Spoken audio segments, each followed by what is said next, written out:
Boldwood presents The Village of Lost and Found, written by Alison Sherlock, and read by Helen Keeley. The moral right of the author has been asserted. This performance is owned by Boldwood. Chapter 1. What on earth were you thinking? Lucy Conway glanced around the hospital ward and was not surprised to see the other male patients staring across at them after the shouting they had just heard. She looked back at Uncle Frank, who was sitting up in bed looking extremely agitated. "Could you please stop yelling and take it easy?" she whispered to him. "Otherwise you're going to have another episode or whatever it was." Frank Conway slumped back against the pillows, his face paling once more as his anger faded. "I'm fine," he told her with a wave of his hand. "And it wasn't an episode. The tests will confirm that. I just tripped over my own feet and I'll be back home tomorrow, hopefully. So it's nothing for you to worry about." "Great," drawled Lucy, rolling her eyes. "Maybe we can go out for a 10-mile run later if you're not too busy." He gave a grunt of humour in reply, before following her gaze to where his heavily swollen foot was resting on top of the covers, covered in bruises. He had fallen badly earlier that day. "It's only a small bone fracture," he said, but his 67-year-old face was etched with pain. Lucy glanced at the drip, which was attached to his arm, and felt a pang of fear. She didn't know what she'd do if she ever lost Uncle Frank. He was her rock, and the only member of the family that seemed to genuinely care about her these days.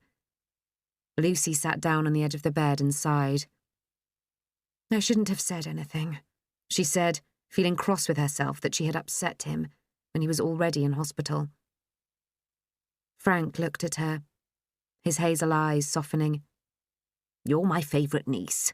We talk nearly every day. You tell me everything, so why should today be any different?" "Because you're in hospital today," she said, reaching out to take his hand and hold it tightly in hers. "By the way, I'm your only niece." He smiled at her. "You're still my favourite, though." They were both silent for a moment, as Lucy relished the strength she drew from the hand squeezing hers. Her fingers touched the gold band on his third finger. Uncle Frank still wore his wedding ring, 5 years after losing his beloved wife. The loss of her Aunt Jane still weighed heavily on both of them. What they would have given to have her calming, comforting nature with them that afternoon. Lucy missed her more than ever in that moment. "Jamie Watkins," murmured Frank, with a small shake of his head. "Don't upset yourself," said Lucy, with a grimace. "He's not worth it." "He's awful," said Frank, looking dismayed. "What were you even doing, going out with someone like that?" Lucy rolled her eyes, trying and failing to please my parents, as per usual. She had spent all of her 30 years attempting to achieve something that might be a kind of accomplishment in her parents' eyes. Unfortunately, being headline news in the tabloids wasn't quite what they had in mind. Uncle Frank squeezed her hand again. "I guess they were hoping that your days of being in the news were long over." "So was I," said Lucy, grabbing the newspaper, which had been lying on Uncle Frank's lap. "Married media mogul Jamie and wild child Lucy," screamed the lurid headline. "Jamie Watkins has been having a steamy affair with ultimate party girl Lucy Conway behind his wife's back." Lucy groaned. Ultimate party girl? Since when? It made her sound like a perfect airhead. Of course, the wild child label was a little closer to the truth. But it had been 10 years since she had last been on the London social scene, and even then it had been a brief sojourn. She had left that life a long time ago, but now it had all come rushing back once more, and she felt sick to her stomach. The 2 photographs made her feel even worse.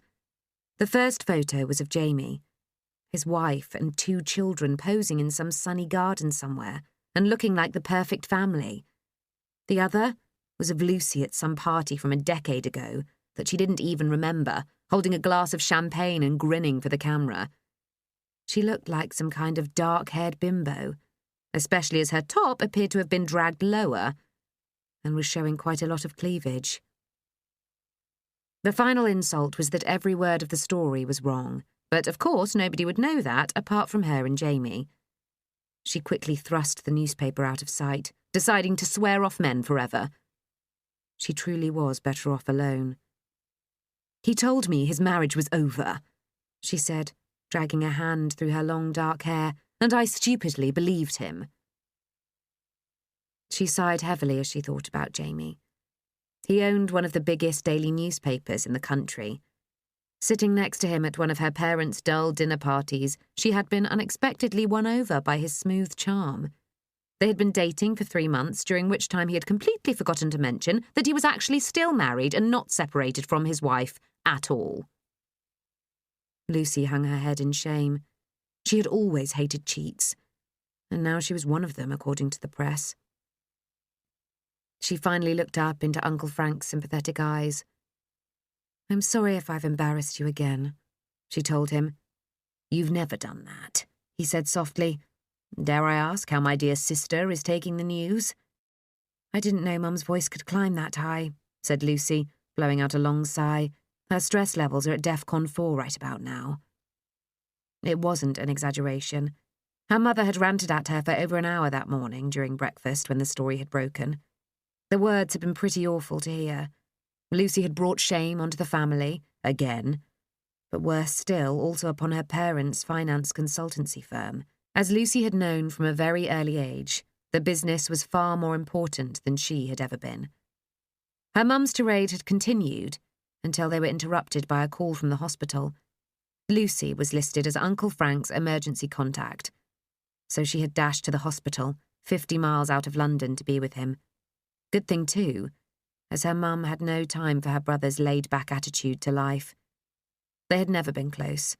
Sometimes Lucy was secretly grateful that she wasn't the only disappointment in the family. Her distress at Uncle Frank being in hospital had dissipated slightly once they had learned from the doctors that it was just a small bone fracture in his foot. He insisted that it had been an accident, but they were running a few further checks to ensure that it wasn't anything more serious. Lucy was keeping everything crossed, just in case. "I'm sure she'll calm down," said Uncle Frank. "My sister always does eventually." Lucy wasn't so sure. There was nothing worse than bringing shame upon the family business as far as her mother was concerned. As always, the lucrative business that her parents had spent a lifetime building up was more important than their daughter's well-being. They had moved from place to place throughout her childhood, and each new address had become a little more fancy, each house just a little bit larger, until they had reached the pinnacle of their ascent and were now in the heart of London, living in one of the best houses on one of the most desirable streets. Image and success was everything to her parents. Having their daughter's photograph splashed across the tabloids didn't exactly fit with that ideal. Frank glanced down at the paper on his lap again. "I'm sure it was an honest mistake." "The trouble is, I keep making them," said Lucy with a sigh.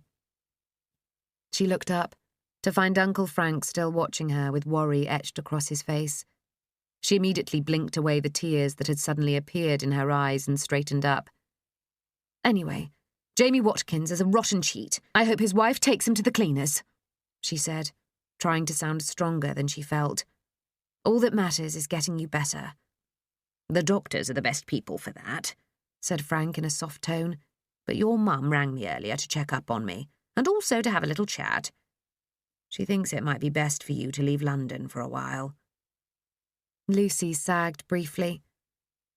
All her life she had felt like a burden to her parents. She had never achieved good grades at the snooty boarding school they had sent her to. She hadn't been bright enough to make it to university. She had no job experience other than various roles in her parents' company, and even they had been menial tasks. She had no skills to speak of, and now it felt as if they didn't want her living anywhere near to them. Lucy felt that nothing was ever going to make them feel proud of their daughter. "As it happens, there might be a temporary job for you at a brilliant local newspaper in my lovely home village of Cranbridge," said Uncle Frank, "and it's got a very understanding chairman." She laughed for the first time that day. "Who just happens to be my uncle." Frank broke into a grin. "As it happens, yes, I do own the Cranbridge Times. Grab that other newspaper, would you?" he added, gesturing at the top of the bedside cabinet. "It's the latest edition." Lucy leaned over to pick up the folded newspaper, quickly skimming the front page of the Cranbridge Times to check if her name was on there, but thankfully the headlines appeared to consist of some roadworks and a charity event. The lead photograph was of a man holding some kind of giant vegetable. She passed it on to her uncle, who was waggling his grey eyebrows at her in a knowing fashion as he took the newspaper from her. "You can't deny that's one hell of a turnip," he said, smiling, as he turned over the front page and handed it back to her. "Read the editorial," he added. Lucy took the paper and read all 3 paragraphs on the inside page quickly. To her amazement, the writing was passionate, confident and informed. "Pretty good, huh?" she heard her uncle say. She nodded, still staring down at the printed words. "Very good, actually. Who's the editor?" "Tom Addison. He's one of the best I've ever come across." Yet another high-flying achiever, who would no doubt chink her already heavily dented armour, she thought. "I'm not the right person for your newspaper," she said. "You know I don't have any experience in journalism or anything like that. Why don't I just stay with you for a week or so, until you're literally back on your feet? As it happens, the newspaper is short-staffed at the moment, so why don't you go along and meet the editor tomorrow, okay? For me?" Frank held up his arm where the cannula was attached. "I'm on a drip here, by the way." "That's emotional blackmail," she told him. But she leant forward and kissed his soft cheek. "Okay, don't get your blood pressure up, or your hopes either. But yes, I'll meet with Tom Addison before I come and visit you tomorrow afternoon." She owed Uncle Frank that much, and more besides. But however much Lucy felt that she had reached rock bottom, she was certain that her time in Cranbridge would be short once Uncle Frank had recovered. After all, what did she have to offer a quiet village in the middle of the countryside that no one else did?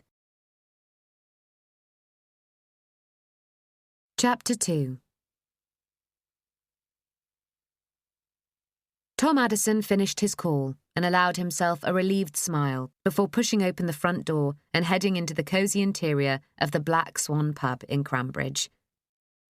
"Good evening, all," he announced as he walked across towards the bar.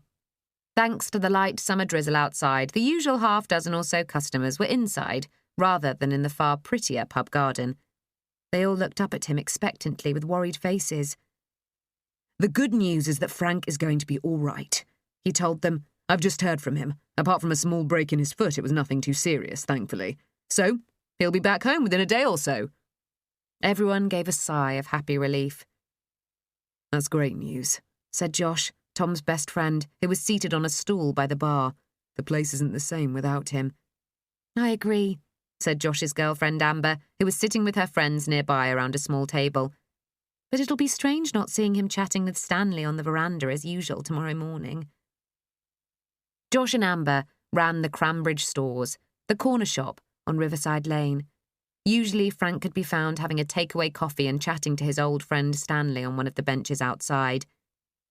"Thank goodness he's okay," said Molly, who was sitting next to Amber and looking tearily relieved. "I've been so worried. It's so awful to think of him in hospital."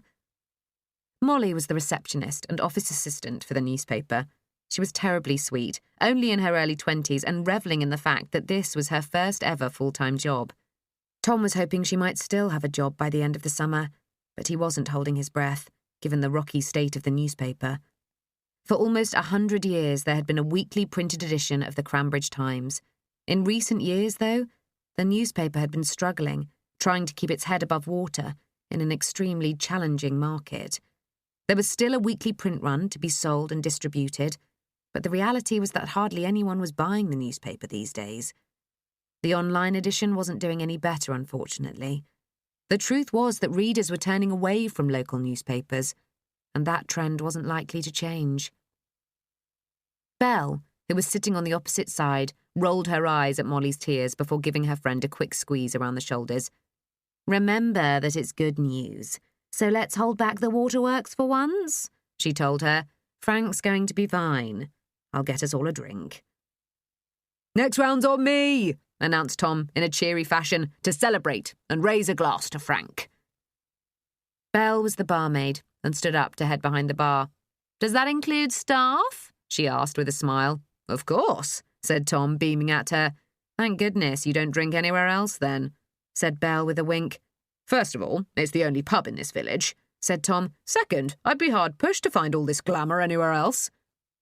He waved a hand around the shabby room in the equally shabby pub, but he felt at home there. The Black Swan had pretty fireplaces and oak beams, but best of all, it was full of people that liked him, and that included Belle, whose bark was far worse than her bite. She was an attractive brunette, but kept everyone at arm's length. "Please whisper those 3 little words that would make my day," asked Tom. "Here's your pint," said Belle, handing him the full glass. "That's the winning answer," he told her. Belle gave him a small smile at his lame joke. He knew he acted the clown and hated himself for it, but he couldn't stop. He would do anything to prevent anyone thinking that he was miserable to be around. After all, it had been his quips and joking that had helped bring his mum out of the gloom that had surrounded her when his dad had walked out, early on in Tom's life. Together, Tom and his mum had made a strong team, and he had always been the one to put a smile on her face. But now it was Tom who was struggling to find some cheer, after losing his mum 6 months previously. His heart was broken for the 2nd time in 2 years, and he wasn't sure that it would ever be whole again. But he didn't want to show it. He didn't want anyone's worry, or worse, their pity. "Do you know, I'm starving. Shall I push the boat out and try one of those steak pies?" said Tom. Belle gave him a stern look. "Are you sure? That would mean slaving over a hot microwave again." "Why not?" he said with a smile. "It can't taste any worse than the chicken one." "That's what you think," replied Belle. She was probably right. But Tom couldn't be bothered to cook dinner for just himself these days. Unfortunately, that meant that the only other cooked food available in the village was in the pub. Whilst he loved everything about the pub, its food was the one thing that he didn't. Belle's Aunt Angie was the co-owner of the Black Swan and insisted on doing all the cooking, although the term cooking was perhaps a bit of a stretch. Sadly, her culinary skills were so awful that most meals were delivered with the whine of the smoke alarm in the background. But beggars couldn't be choosers, and after the drama of today, he was just happy to be in the pub and not having to think about making his own meal. There were a pile of newspapers on the bar, and Tom picked up the latest copy of the Daily Mail to stare at the 2 photographs on the front page. One was of that media tycoon, Jamie Watkins, who'd been caught cheating on his wife with some Z-list celebrity. No surprise there, thought Tom. The man was a renowned cheat to his long-suffering wife, and the other woman appeared to be desperate for publicity, as befitted her former wild child status. The other photograph showed his own ex-wife, Andrea, standing next to the head of the TV station, who was rumoured to be her lover. His hand automatically strayed to touch the bare 3rd finger of his left hand. He snatched it away, annoyed with himself that it still felt weird without his wedding ring on there. Tom shook his head. His ex-wife had been out of his life for almost 2 years, but he still felt heartbroken and betrayed by her. Andrea had always been ambitious. He knew that when they had met at a party thrown by the large corporation that owned both the newspaper that he had been editing at the time and the TV station where she was a newsreader. She had told him that with the right partner, he could rise quickly up the career ladder, but unlike her, he had no great ambition and just wanted to do the job that he loved. It had caused quite a few arguments, but not enough to call off their wedding. The ink on the marriage certificate was barely dry before he had discovered that she had been cheating on him.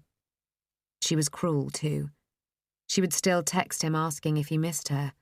Of course he did, but he just about managed not to reply each time. Just. Anyway, that part of his life was over. They were divorced, he was on his own, and that was how it would remain, forever, as far as he was concerned. On the stool next to him, Josh cleared his throat, and Tom looked up to find his friend watching him with a small smile of understanding mixed with pity. Tom quickly dropped the newspaper back down onto the bar and pointed at the photo of Jamie Watkins.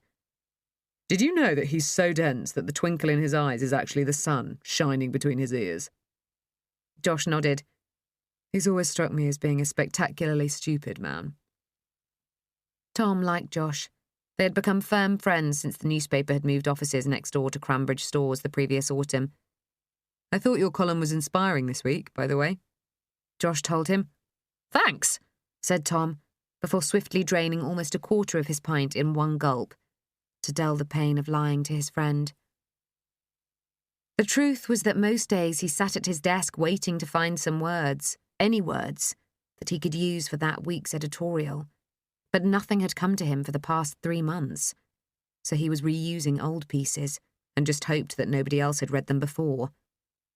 Writer's block was a nightmare that he just couldn't shake off. He couldn't even enjoy his work anymore. The only thing in a worse state than him at that moment was the newspaper. If sales figures and advertising revenue didn't pick up and quickly, both he and Molly would be out of a job, and without the newspaper, he wasn't quite sure what he would do with his life. Tom knew he was doing a bad job. He was pretty certain that Frank knew it as well, despite Tom's best efforts to shield his boss from the truth about the state of the business. But Frank trusted him, and loyalty was everything to Tom. After all, Frank had been one of the first ones to reach out and offer the job to Tom when the pressures of the divorce, losing his marital home and his mum falling ill, had become almost unbearable 2 years ago. They had slowly got to know each other through Frank's friendship with his mum. She had lived in Cranbridge for the past 10 years and had been very happy in the village. Despite his broken heart, Tom loved Cranbridge as well. The village and the people who lived there were the sparks of joy in his life. He had enjoyed getting to know the group of villagers who had become his close friends. He liked the fresh air and changing seasons that the countryside provided. He rubbed his aching forehead. What he needed was a good night's sleep. But that had eluded him ever since his mum had passed away, and he was working increasingly long hours. Now, just to add to his small mountain of problems, he had to interview Frank's niece at some point. Frank had been pretty sketchy on her work history, but Tom had no idea what kind of work he could offer her and how he would be able to pay her any kind of wage. But when Frank had called him from his hospital bed, explaining the situation, he could hardly admit the truth as to how dire things really were. He briefly sagged on his stool, the weight of responsibility threatening to overwhelm him. But he had to keep it to himself. It was too much of a burden for anyone else to bear. So he drew himself up straight and, fixing a wide smile on his face, said, "Right, who's up for a game of darts?" Tomorrow he'd turn over a new leaf, he promised himself, just as soon as he could find one. Chapter 3. As Lucy drove across the countryside in her Ford Fiesta, she found herself singing along to the radio. She knew she should be feeling more miserable than she did at that moment. After all, she had no career to speak of. Her ex-lover had turned out to be married, plus her parents were still upset about her so-called affair ending up on the front pages of the newspapers, and the paparazzi were still camped out on the street outside their home. And yet, despite all of that, Lucy felt happier than she had done all week. Spending a night away from her home to stay in a hotel near to the hospital meant that she hadn't had to endure her parents' disapproving silence over an awkward dinner and could relax. Uncle Frank had been told that he was likely to be discharged from hospital in the next few days. She felt relieved that it had not been anything more serious, although he would be heading home with a large boot to protect the small fracture in his foot and would need some help getting around. Lucy was thankful that she had the time to step in and assist him in his recovery. As she drove further into the countryside, her mood lightened even more. It was the middle of June, and the air coming through the gap in the car window that she had opened was both fresh and warm. When the song on the radio finished, the sound of birdsong filled the air instead. This particular journey always brought a smile to her face. Each school holiday her parents had carried on working and hadn't wanted her under their feet, so she had been packed off to stay with her aunt and uncle in Cranbridge. The summers had been particularly special. She remembered paddling in the shallow river that ran through the middle of the village. Ice cream melting down onto her sticky fingers, the smell of home cooking and freshly made cakes just out of the oven, hugs from her Aunt Jane, laughter with her uncle. Best of all, away from the constant criticisms from her parents over her failed academic record, It was a place to relax and enjoy herself. She had always tried to remain cheerful despite everything. She was thankful for her parents' wealth and the security it had afforded her growing up. But it seemed to overshadow everything, including any kind of affection. But her aunt and uncle had made up for it tenfold over the years. When she finally reached the village, she parked her car next to Uncle Frank's bungalow and got out, looking around and smiling at the familiar view. Cranbridge looked as beautiful as always, with its sandy-coloured brick cottages lining the riverbanks and the green rolling hills surrounding the village peeping through from between each house. Instead of a main street, there was a wide, shallow river running down the middle of the village, with 3 ancient pedestrian stone bridges connecting either side over the clear, bubbling water. The sun was high in the bright blue sky and glistened onto the river invitingly. The front gardens of the small row of bungalows next to where she stood were filled with brightly coloured flowers, butterflies, and the buzz of bumblebees. She checked her watch and decided she'd have to pick up Uncle Frank's mail and some spare clothes for him after her meeting with his editor at the newspaper. She really didn't want to be late, even though she still wasn't at all sure what she could possibly offer them. Heading down alongside the river, she saw that the Black Swan pub at the far end of the village looked as tatty and run down as always, but on the opposite side of the river, it appeared as if some changes had been made to Riverside Lane since her last visit. There were 4 detached buildings which ran along the grassy bank and wide path, all of which had been shops at some point. They each had the same pretty coloured stone with wobbly chimney pots and slate roofs, although the last 2 shops on the end of the lane were still as dilapidated as the pub and boarded up. The first 2 looked very different to how she remembered them. She walked over the narrow stone bridge, still staring in surprise at Cranbridge stores. Whereas before it had looked tired and dark, the shop appeared to have had a complete makeover. Pretty bunting fluttered in the gentle breeze as it hung on the newly painted veranda. Soft pastel cushions covered 2 benches underneath the huge bay windows, which were decorated with summer goods. Fresh flowers in buckets lined the steps, their prices written on small blackboards. Next to the store was the abandoned haberdashery shop.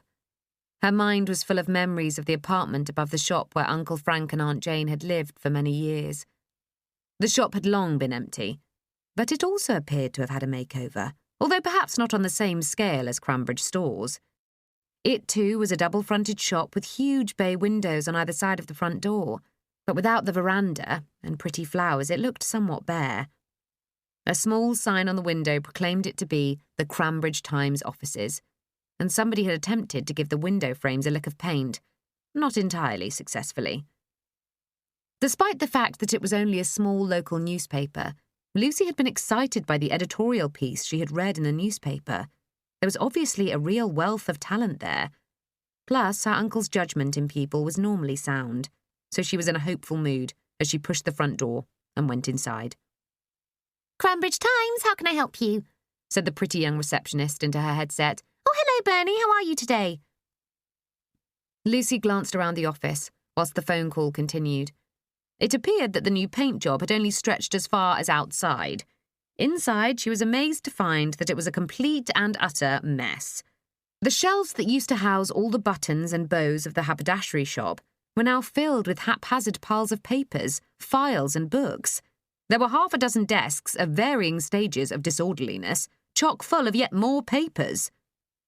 The biggest shock of all, however, was that despite the fact that it was quite a large space, there were no other staff around apart from the young receptionist. Finally, the receptionist finished her phone call and greeted Lucy with a wide smile. Hello, how can I help you? She asked. I'm here to see Tom Addison, said Lucy. I have an appointment. Okay, he'll be back in a minute. Just go through that door at the end, she replied. That's his office. You can't miss it. It's the really messy one. Right, thanks, said Lucy, wondering just how much messier it could get. She weaved her way through the empty desks. It was really quiet in the office now that the receptionist had finished her phone call. Where was the buzz of people, the excitement of the next big piece of news? She knew that it was only a local newspaper, but she had expected something more. She reached a door, onto which someone had stuck a piece of paper with the words, "The Editor," written on. Lucy peered inside and instantly realised the receptionist had been correct about the state of the room. There were piles of papers, empty crisp packets and Coke cans everywhere, amongst yet more piles of newspapers and written notes. Wherever she had worked, her desk had always been scrupulously neat. How could anyone function like this? The sound of footsteps made her spin around. "Hello," said a tall, broad-shouldered man, presumably Tom Addison, as he strode past her into the office. He was in his mid-30s, with dark, wavy hair.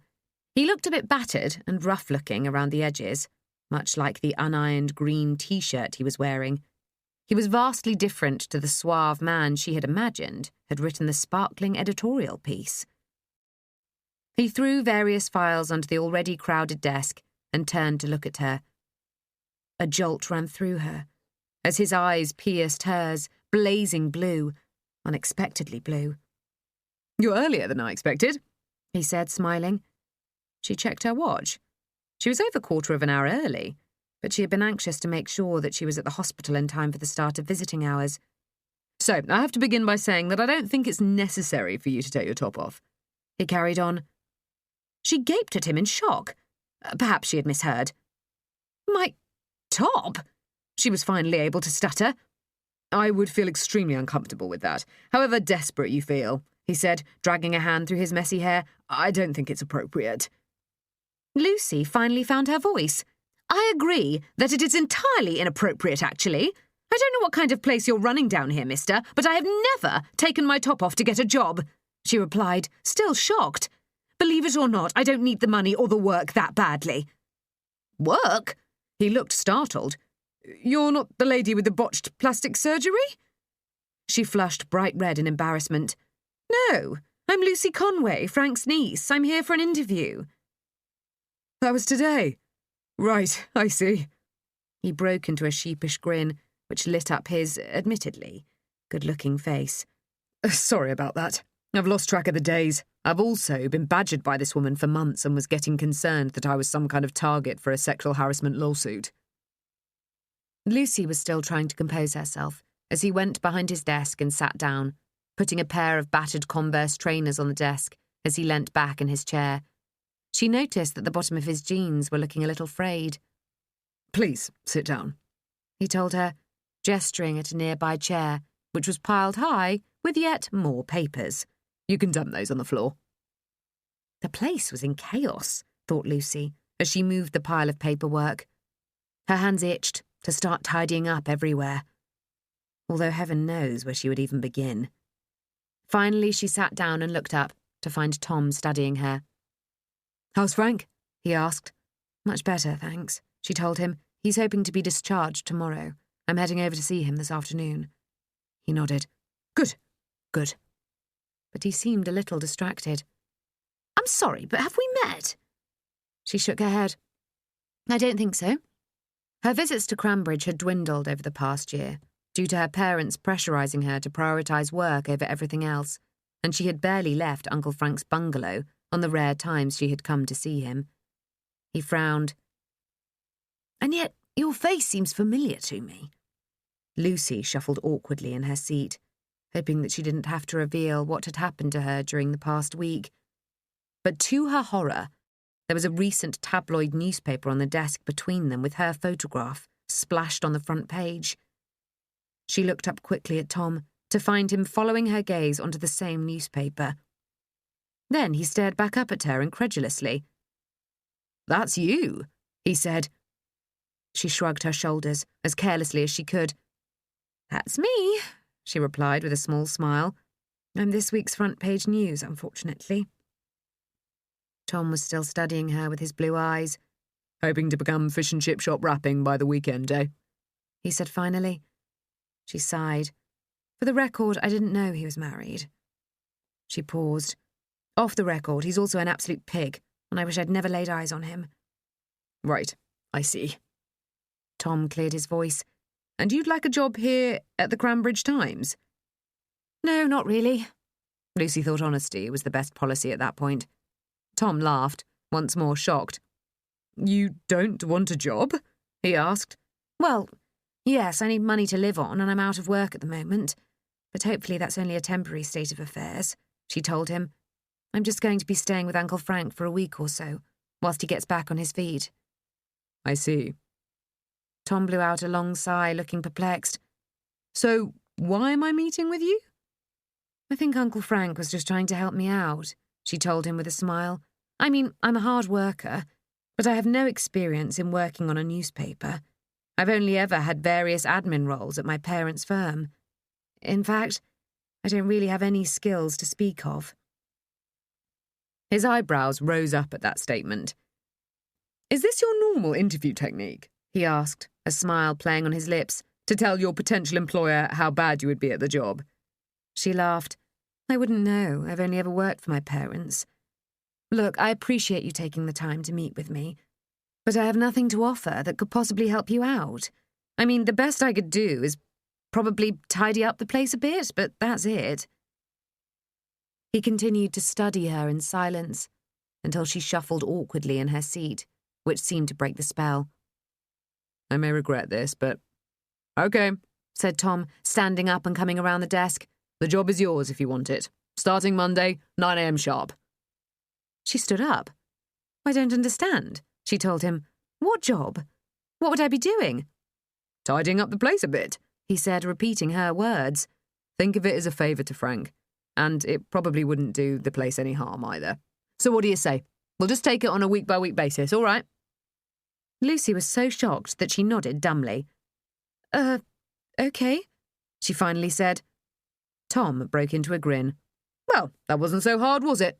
And you didn't even have to take your top off. With that, he walked out into the main office.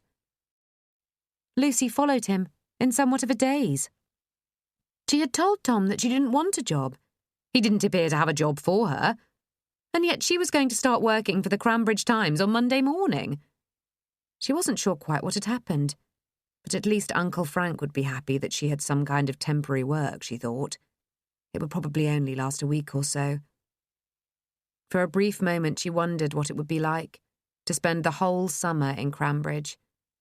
But she dismissed the thought almost immediately as just a pipe dream, however tempting it sounded. Chapter 4. By the time Lucy returned to the hospital after her surprisingly successful interview at the Cranbridge Times, her optimism about her new temporary job was beginning to wobble. I'm not sure I can do it, she said, trying to keep her voice down in deference to the other patients on the ward. What do I know about working for a newspaper? As always, she felt that she just wasn't good enough. It hadn't helped that she hadn't excelled academically at the fancy boarding school her parents had sent her to. In their eyes, she just wasn't bright enough nor driven enough to have any kind of career, which is why they had pushed her into various thankless tasks in the business. But she had found a lot of the work tedious, although she had been happy enough to go along with their plans, as she was unsure as to what she had to offer any other employers. Did you mention your charity work? Asked Uncle Frank. Tom would have been interested in that. Apart from staying in Cranbridge with her aunt and uncle, the only other place that Lucy had ever felt worthwhile was in the charity work she had volunteered for most weekends in recent years. It didn't matter what the role was, from washing up at the homeless shelter to helping out at a community hub. The main thing was that she had felt that she had finally had something to contribute. Not that her parents saw it that way. Helping people is not a proper job, she remembered her mother telling her. It doesn't pay the bills nor give you any kind of career. The only person that had encouraged her was Uncle Frank. Lucy shook her head. No, I didn't mention it. Tom was obviously very busy, and I don't think it would be relevant to tidying up the place. She gave him a rueful smile. I'm not sure there's enough time in the world to sort through all that mess, though. She looked at her uncle, who was sitting up and smiling at her. What can you possibly find to smile about in all of this? She asked with a sigh. Uncle Frank's smile grew wider. Tom needs a smart, streetwise person who might disagree with him once in a while. I think you might just be the one to push him in the right direction. As long as it's not into the river, she drawled, slumping into the chair next to the bed. He looked a bit of a mess, by the way, to say nothing about the state of the office. Uncle Frank's smile slipped. He's had a tough couple of years, but he's a good man. Just give him a chance. But what if I muck things up again? You know me, bad luck seems to follow me around. Lucy fiddled nervously with her silver bracelet, which had belonged to her Aunt Jane. Why couldn't she be calm in nature like her beloved aunt? Look, you're more than capable of tidying up the place, said Uncle Frank. Besides, maybe you can find some new readers underneath all that mess. Heaven knows we need them. Lucy looked at him. It was as she had suspected. The newspaper was possibly in trouble. It had been Uncle Frank's life for so long and his saving grace after he had lost Aunt Jane. At least if she worked there, she could try and help keep it afloat somehow. He suddenly looked exhausted. Lucy bit her lip, once more cross with herself. She should have come down to Cranbridge before now and realised how bad things were. In trying to please her parents by concentrating on her work, she had ended up neglecting Uncle Frank. She should never have left it for so long, when he had always been so supportive of her. Well, the good news is that you'll have some company around the place whilst I stay with you, said Lucy. But to her surprise, Uncle Frank shook his head. It's a one-bedroom bungalow, he said. Where are you going to sleep? On the sofa, said Lucy with a shrug. It doesn't matter. That'll break your back in about a week, he replied. Besides, there's no reason why you can't stay above the office. She looked at her Uncle Frank in surprise. You still own the apartment? He nodded. Of course, I own the apartment and the newspaper office too. They're both mortgage-free, thank goodness. The apartment held many happy memories for her, as that was where she stayed with Uncle Frank and Aunt Jane, whilst she had loved being in the haberdashery shop below, which Aunt Jane had run when she was growing up. She could still remember playing with the vast tins of shiny buttons as a child and all the rolls of pretty fabrics. After Aunt Jane had died, the shop had been closed up and Uncle Frank had moved into his bungalow. Lucy had assumed that he'd sold the building, but obviously not. She hadn't been up to the apartment in years, she realised. Is it even habitable? She asked, wondering how dusty the apartment would be if nobody had lived in there for the past 5 years. Not that it matters. I can always clean it.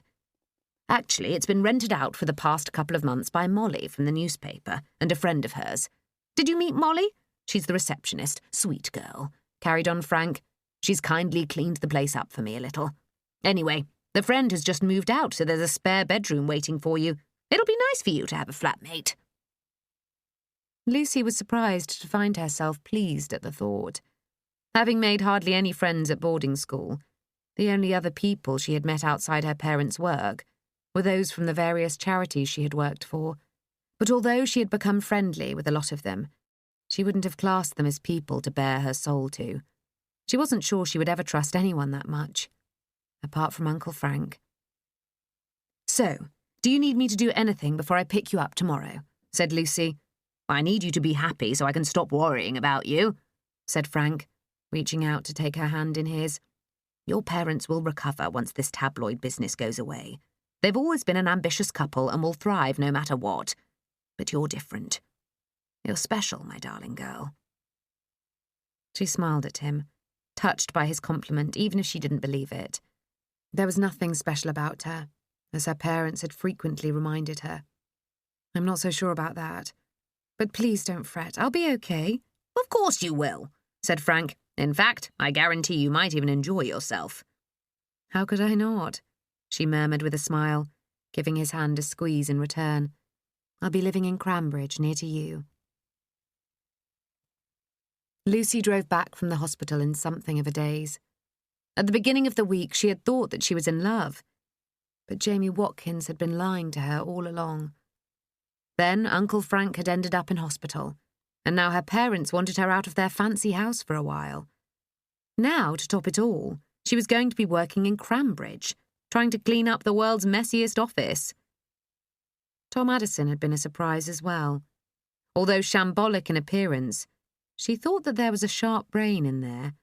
Certainly he had talent, if that editorial he had written was anything to go by. And when he had looked at her with those blue eyes, it was as if he could see into her soul.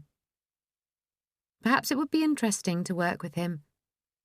She just hoped that her tabloid fame wouldn't jeopardize his attitude towards her. As she drove towards her home in London, she realised that her stay in Cranbridge had come at the perfect time. It would feel like a new start. She just hoped that she could leave her complicated old life behind at the same time. Chapter 5. Tom sat at the bar in the Black Swan pub and stared into the bottom of his almost empty pint glass. "How's it going?" asked Josh, slipping onto his usual bar stool between Tom and Del. Del was the local coach driver, or Dodgy Del, as everyone referred to him. He was around the same age as Tom and was always dreaming up ways to help the village and himself become more profitable, despite the somewhat dubious methods involved, but he had a good heart. "Hey," said Tom to his friend, "I think the match is about to start." The large screen TV at the back of the bar should have been showing the build-up to a friendly football game between England and Wales, but it appeared that Angie, the pub landlady, wanted to watch EastEnders instead. "They've started early," said Josh in a low voice, as the sound of an argument floated in from behind the bar. Tom nodded. "Not sure they ever finished, to be honest." Mike and Angie's rows were legendary. Their love for each other always seemed to blow hot and cold, and the food on the menu reflected that upheaval. Angie's food was barely edible at the best of times, and yet Tom liked the mucky duck, as he had begun to name it. There was always someone in there to talk to on any given evening, and everyone was still cheerful. Apart from Mike and Angie, whenever they came into close contact with each other, of course. "If I ever get like that, just shoot me," said Josh, giving Tom a knowing look. Tom shook his head. "You and Amber will never get like that, believe me." Josh and Amber were a nice couple who had made a real success of the Cranbridge stores ever since Amber had arrived in the village the previous autumn. They were now a team and suited each other very well. Also, they were deeply in love. "Let's hope not," said Josh. "By the way, how did the interview go with Frank's niece?" Tom nodded thoughtfully. "I'm not sure I'd call it an interview," he said, frowning. If anything, Lucy Conway had been trying to persuade him not to employ her throughout the whole meeting. That was, of course, after he'd clarified that she didn't need to take her top off. "But she's got a temporary job with us," said Tom. "By the way, did you know that she was famous?" Josh shook his head. "What kind of famous?" "Who's famous?" asked Del, looking up from his phone. "Frank's niece," Tom told them both. "Google Lucy Conway and you'll find out." As Del scrolled through his phone, Tom wondered what Lucy's story was. When he had first realised that she was the woman pictured on the front of the tabloids, he had been quite shocked. She didn't look like the shameless, fame-seeking woman from the headlines at all. She had said that she hadn't known that Jamie Watkins was still married. Was she lying? He didn't know why, but his gut instinct...